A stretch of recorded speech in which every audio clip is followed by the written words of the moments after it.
Hello everyone, thank you for joining today's lesson, and today we are going to be talking about homonyms. Homonyms are words that sound the same but have different meanings and spellings. They can be tricky to understand, but don't worry, we've got a great video here on the channel to help us out.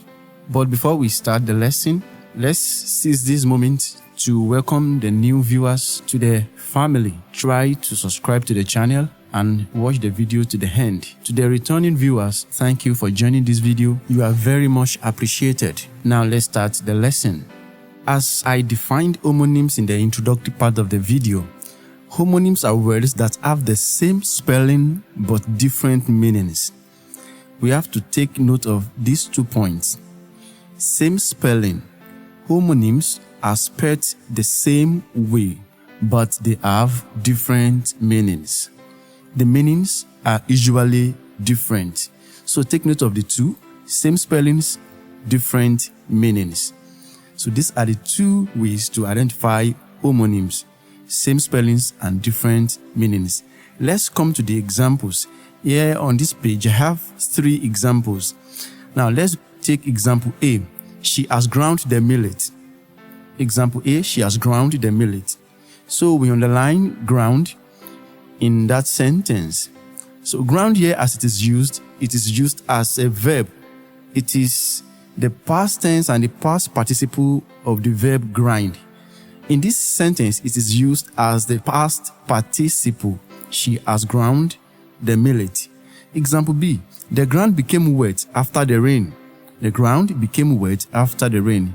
Ground, as used in the example B, is a noun. That is the surface of the earth, the ground, the floor. The surface of the earth. The ground became wet after the rain. So, ground in example A and ground in example B have the same spellings. They are homonyms because they have the same spellings, but the meanings are different. In example C, we have the homonyms in the same sentence. We train on the field behind the train station. Now, the first train is a verb, while the second train is a noun. Of course, the meaning of the 2 trains are different. The first one is to exercise in preparation for a particular activity, while the second train is a locomotive. Meanings in homonyms are usually known through context of usage. That is, it is when we use those words in sentences that we know the meaning. It is according to the way they are used in context that determine the meaning we give to them. Also, how a homonym is used in a sentence determines the part of speech it belongs. For example, we are able to identify that the first train in this sentence is a verb and the second train is a noun.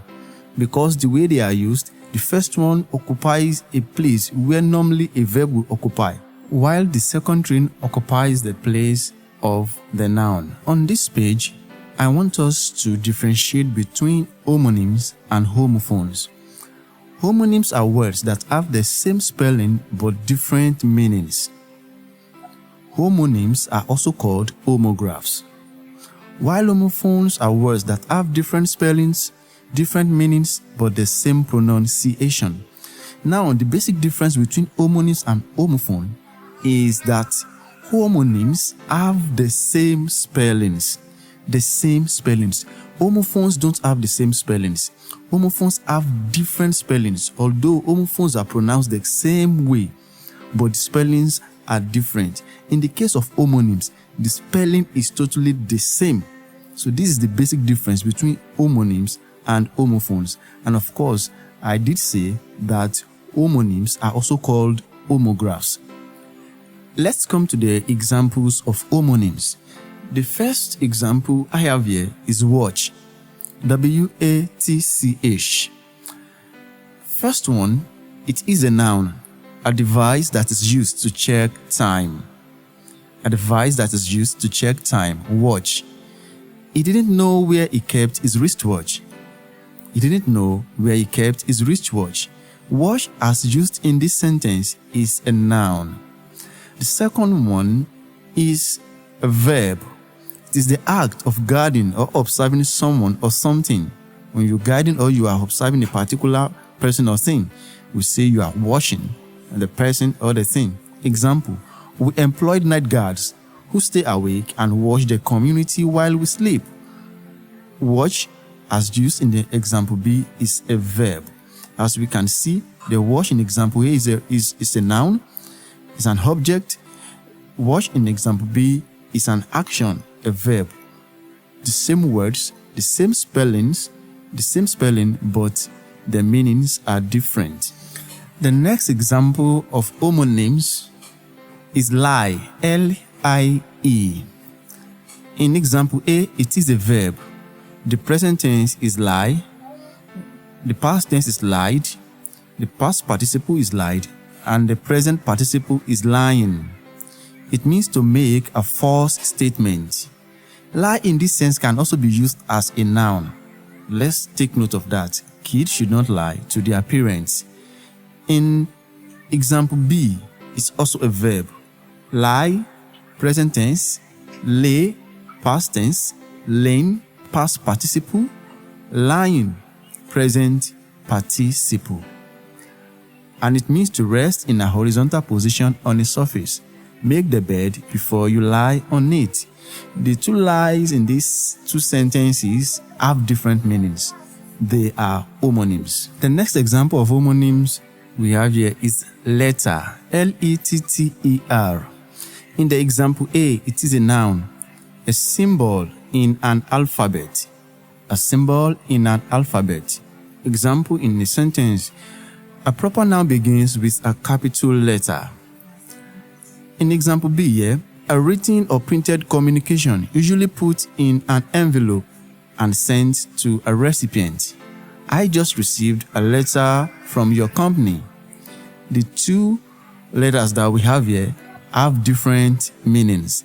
The letter in example A and the letter in example B are different in meanings, but they are the same in their spelling because they are homonyms. Let's move to the next example.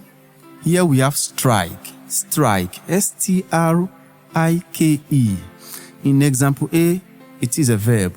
To hit someone or something with force. To hit someone or something with force. She did not strike him twice before he fell. In example B, it's also a verb. To stop working as a protest. To stop working as a protest. The labor union has voted to strike for a pay increase of 6%. So in these two examples, the strike we have here, although they are verbs, they have different meanings. And of course, the two strikes can be used as nouns. Strike A, to hit someone or something hard, can be used as both verb and a noun. Strike in the sentence B, to stop working as a form of protest, can also be used as a verb and a noun. Also, have it at the back of your mind that the word strike can mean many other things apart from the two examples we have here. Strike would mean to kick a ball, to score a goal, to make a deal, to make a sound in order to tell the time, etc. So the meanings of words we have here are not rigid, are not restricted to only the examples we have here. There are more other meanings that those words may have according to different contexts of usage. The next example of homonyms here is match, M-A-T-C-H. In example A, it is a noun, and equal in terms of strength, skill, or ability. He is not my match at wrestling. He is not my match at wrestling. In the example B, match, a sports competition between two teams. There is a match between Arsenal and West Ham on Sunday. Match in these two senses have different meanings. The word match has other meanings, such as the stick we use to ignite fire by striking it on a hard surface. An instance of two things or people that combine well, we can say the curtain and carpet are a good match. The next example of homonyms is palm, P-A-L-M. In example A, an evergreen tree found in the tropics. There is a palm tree behind my flat. In example B, it is also a noun, the inner part of the hand just below the fingers. My left palm hurts after such hard work. So the two palms have different meanings. One is a tree, the other is a part of the body. The next example is a popular word, W-E-L-L, well, well. In example A, it can be an adjective or an adverb. It means good, okay, healthy, or satisfactorily. The boy behaves well. The boy behaves well. In the example B, it is a noun. It is the part of the earth that is dug in order to collect water. I fetch some water from the well. The two wells we have here are not the same in terms of meanings. One means good, okay, healthy, and the other is a place that is dug in order to collect water. Next example of homonym is type, T-Y-P-E. In example A, it is a noun. It's a class of things having common quality. This type of car is not often seen here. In example B, it is a verb.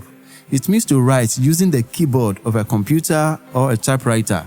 I have to type the letter today. Next one is soul. Soul, S-O-L-E. S-O-L-E. In example A, it is a noun. The undersurface of a foot or shoe, that is the bottom of the shoe or somebody's foot. She wants shoes with very thick soles. In example B, soul is an adjective and it means one or only. The king has the sole authority to make the pronouncement. The next example of homonyms we have here is band, B-A-N-D. In example A, it is a noun. It means a group of musicians. A band is playing in the club tonight. A band is playing in the club tonight. In example B, it is also a noun. A strip of material used for decorating or holding the hair. Your hairband is beautiful. Your hairband is beautiful. The two bands here have different meanings. One is a group of people, the other is just an object. So they are homonyms. On this page, I have other examples of homonyms that I've listed here. The first one is left. Left can be used in different contexts. Left, sink, date, ring, point, park, book, put, bank, harm, wave, fail, bat, bear, duck, can, rose, tie, ruler, nail, saw. All of these and many other examples that we did not even list here are homonyms. We just need to look up them in our dictionaries and see in different contexts in which these words have been used.